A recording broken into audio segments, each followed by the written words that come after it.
Good afternoon, ladies and gentlemen. A pleasure to be over here for this meeting on sustainability. I'd like to thank Policy Circle and CIPP, Standil Nair and Yatish Rajawat for inviting me here and for presenting some of my views. I've been asked to sort of give an international perspective also. So what I propose to do is make some basic remarks on the ESG framework, and then try to give two examples, one international and one from one of our own companies, a bank with which I'm a bit familiar. So when we talk about ESG in the corporate sense, corporate values, we are basically talking about it in three parts.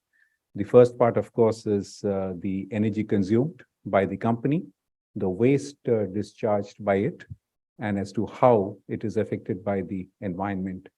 The second part is the relationship of the company with the society, with the community, how it interfaces with it, and what are its policies related to diversity and inclusiveness. The third part, which perhaps is becoming the most important part today, is the internal systems and procedures set by the company, and what is the kind of interface it has with external stakeholders and the compliant norms. The regulator is now getting in with more and more sophisticated parameters and returns to get some kind of guarantee on the compliance of the company. Global sustainable investment today, 2020, the number was around $30 trillion. This is 10 times more than what it was in 2004. Of course, there has been a drop in the last two or 3 years for various reasons. Probably we'll discuss that later. But the most important thing over here is that when it comes to a company, the approach should not be that I have to adhere to certain norms and just complete some formalities and my job is done. Today, companies have to internalize ESG norms into all their operations. It should become instinctive as thou shalt not steal, thou shalt not evade your taxes. So it should be, thou shalt adhere to ESG norms. It should become a part of the practice of the company. That's not just for the sake of, it's not for the sake of the reputation of the company, the status and standing of the company, but for its own sake. I think Mr. Haribhakti referred to that, saying that, it's in the interest of the company to adhere to these norms. And that is what they need to understand. That would be in about 4 or 5 parts. The first part is, if you adhere to those norms, you're able to attract customers with sustainable products and services. And if you're doing that, you get better access to government resources. The second part is cost reductions. You're able to reduce your energy consumption costs, and hence your business becomes more viable. The third part is the kind of strategic freedom that you get if you're adhering to all those norms, which means you're not getting entwined with the regulators all the time, and you have total flexibility in carrying out your own business. The fourth part is the productivity upliftment. The productivity of your company goes up, and your employees, your staff, feel more motivated. They get incentivized when they find that the sustainable practices are being followed by their company. And the last, of course, is the higher investment returns that you get on your capital employed if it is more sustainable in the longer term. This is not just an academic exercise which is followed by companies. It is not that it is, for the sake, as I said, to follow certain norms. It has real benefits. Just to give it one example, Unilever, when they came up with their dishwashing detergent Sunlight, which was supposed to use less water, it was found by Unilever that their sales in water-scarce jurisdictions went up by about 20 to 25%. So they were doing two things. A, they were trying to ensure that the consumers used less water. Secondly, their own sales and hence revenues went up.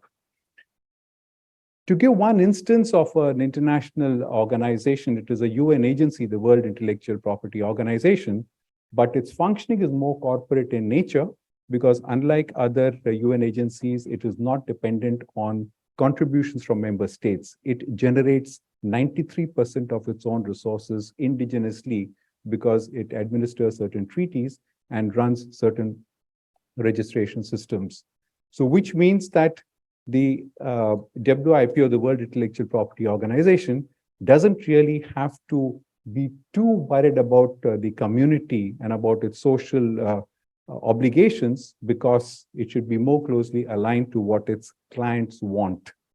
But in the early years of this century, in 2000, the primary responsibility of WIPO is to promote the protection of intellectual property in a balanced environment. Balance in the sense that they have to ensure that the rights of creators are balanced with the rights of the public.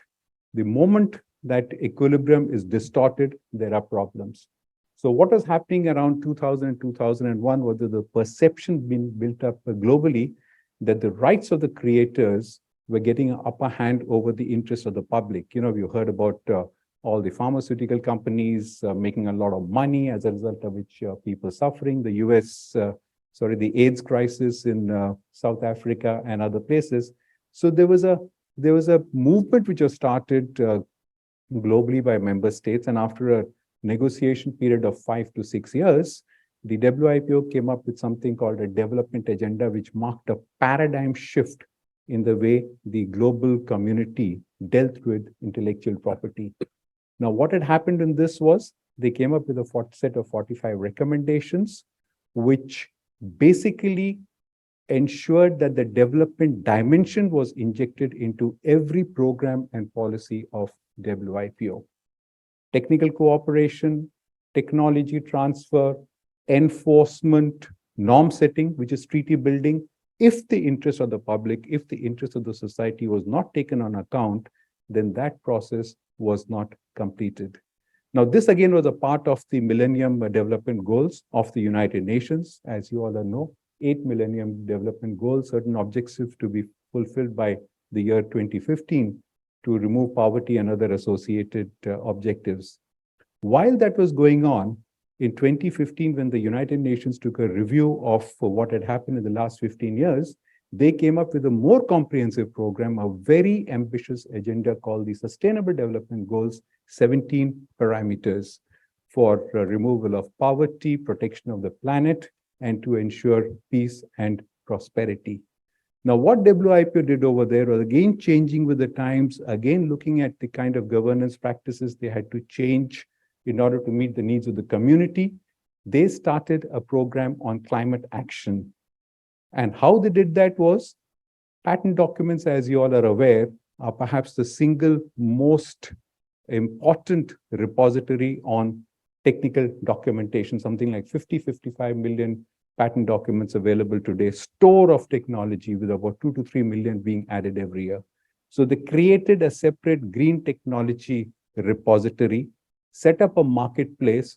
So if anybody wanted to use green technologies and there was somebody offering those technologies, they went onto that website and it became a bit of a matchmaker.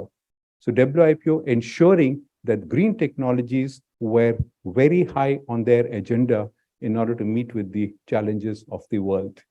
I will not go into more detail as far as WIPO is concerned. I'll just talk about in the next 2 to 3 minutes about one of our own companies.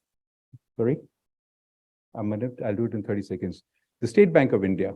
State Bank of India is our oldest, largest bank, largest in terms of assets, in terms of deposits, in terms of branches, in terms of people, and in terms lately of profits. Now, State Bank of India came up with a structural framework about 2 or 3 years back, trying to deal with ESG norms. Under that, a whole lot of things have been done by the State Bank of India. The 2 most important things done by them is one is float green bonds. They have a target of $3 billion, out of which they've already done about 800 million, another 500 million in the pipeline. The other thing which they have done is that they have something called a credit risk assessment framework. When you give a loan, you have to set the terms and conditions. You have to determine a rate of interest. So over there, the ESG criteria was added within that framework. If a company is not adhering to those ESG norms, and if they come to the bank for a loan, the rate of interest charged to them is of a much higher order, which provides them with an incentive to adhere to these norms in order to get more favorable loans. Thank you very much for your attention.